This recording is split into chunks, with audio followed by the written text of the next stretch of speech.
Halo teman-teman, ketemu lagi dengan saya SD On Tips. Nah, untuk kali ini saya mau ngasih tahu gimana caranya.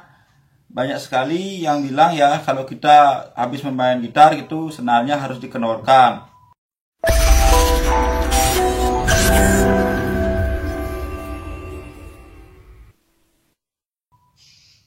Sebenarnya itu salah. Kenapa saya bilang salah? Karena yang benar adalah jika kita ingin mengenorkan senarnya itu dalam posisi kita mau menaruhnya beberapa hari, beberapa bulan, itu baru kita harus mengenorkan senarnya.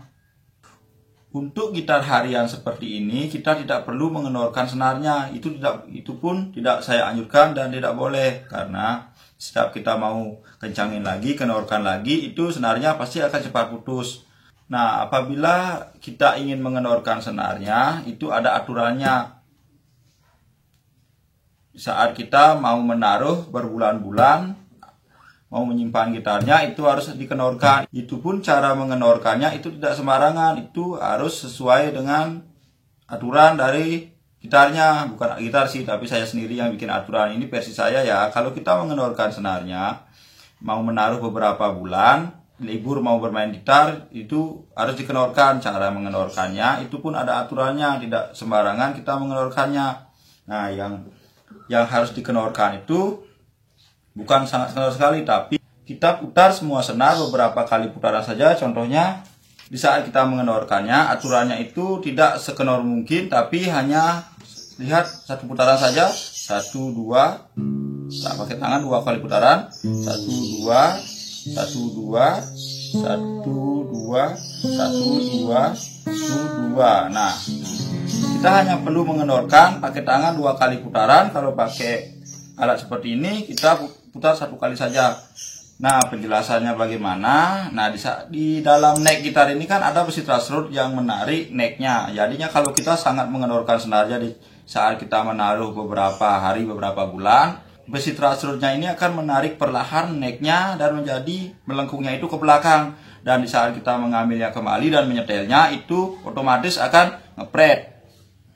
Karena ditarik perlahan ke belakang, karena tidak ada perlawanan dari senarnya, dia akan sendirian terus menarik ke belakang, menjadikan senar necknya itu akan melengkung ke belakang. Jadinya kalau di saat kita sudah menyetel senarnya, masih belum ada perlawanan maksimal dari senarnya dan akhirnya akan ngepret total. Nah, kita akan perlu lagi menyeting besi truss rodnya, dan beberapa minggu kemudian setelah gitarnya dipakai akan jadi melengkung kembali. Nah, itulah penyebabnya kenapa saya tidak menyarankan kita saat kita menaruh senar gitarnya lama tidak boleh mengendorkan senarnya sangat keras. Nah, aturannya seperti yang saya kasih tahu tadi.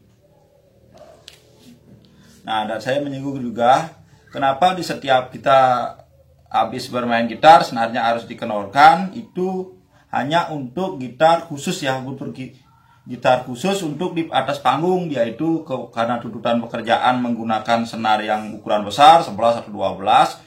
Itu sehabis gitarnya dipakai di atas panggung harus dikenorkan seperti yang saya lakukan tadi. Kenapa begitu? Karena walaupun harga gitar original seharga puluhan juta, ratusan juta pun, bahan dasarnya itu tetap masih menggunakan kayu. Mau gimana pun pasti akan melengkung kalau kita memakai senar yang kegedean.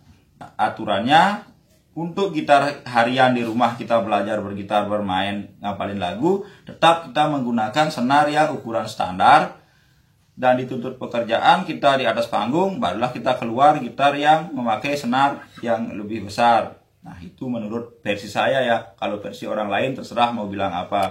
Saya tidak akan ikut campur, tapi jangan menyesal kalau gitarnya nanti bermasalah atau gelembung atau melengkung. Tapi ada sebagian gitar yang memang harus dikenorkan setiap kita habis memainkannya. Apa itu? Nah, jenis merek apa? Bukan mereknya, tapi jenis gitar. Ada sih versi gitar dari luar itu ada, mungkin saya nggak tahu kenapa gitarnya itu gitar mahal tapi tidak ada besi truss rodnya. Itu pun saya tidak tahu, kemungkinan itu sejarah dari awal pembuatan gitarnya memang kayak gitu dan masih dipertahankan sampai sekarang. Ada merek-merek di luar, saya contohkan saja Maton, itu ada yang gitar yang mahal tapi tidak memakai besi truss rod. Nah, mungkin Itu yang menjadi alasan kenapa sehabis dimainkan gitarnya itu harus mengenorkan senar. Nah, kalau gitarnya seperti itu, saya anjurkan harus dikenorkan, karena namanya juga kayu tanpa besi truss rod. Jika kita menyetel gitarnya kencang tapi terus-menerus dipakai, akan melengkung dan melengkung permanen. Walaupun kita kenorkan, kita press lagi, dipasang senar lagi, itu pasti akan melengkung kembali. Nah, itu hanya untuk gitar yang tidak ada besi truss rodnya, ya. Itu gitar mahal, gitar bagus, tapi tidak ada besi truss rodnya. Saya juga tidak tahu, mungkin ya seperti yang saya bilang tadi, sejarah dari pembuatan pertama gitarnya memang sudah kayak gitu dan masih dipertahankan sampai sekarang. Dan lihat, ini gitarnya sudah saya kenorkan. Sebelum ditaruh di case-nya, saya lap dulu, saya bersihkan.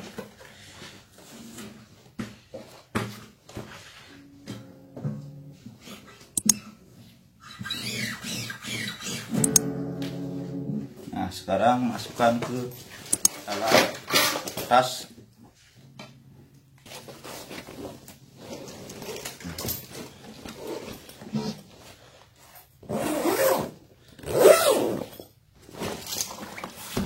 Nah, dan gitarnya siap disimpan. Jadi di saat kita memerlukannya baru kita ambil dan kita setel, langsung sudah siap bisa digunakan tanpa menyeting besi truss rodnya lagi. Bagaimana? Terima kasih dan selamat mencoba.